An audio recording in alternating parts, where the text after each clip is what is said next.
کسی عمل خیر کو مسلمانوں کی ایک معتدل تعداد چاہ لیتی ہے، اللہ بھی اس کو چاہ لیتے ہیں۔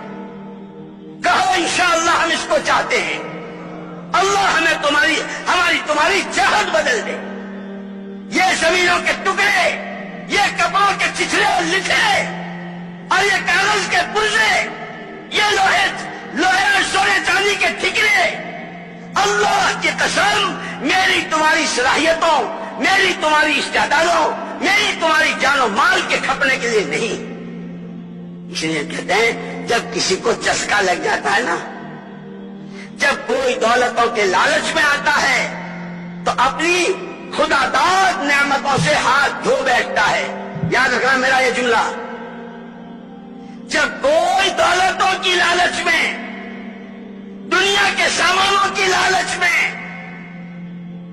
جس شکل کی بھی ہو، جو خدا داد استعداد،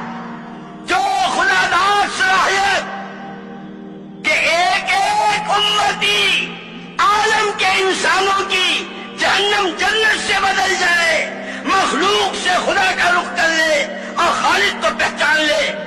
لیکن جب یہ دولتوں کے چکر میں اور دنیا کے سامانوں کے چکر میں تو خدا داد استعداد ضائع ہو جاتی۔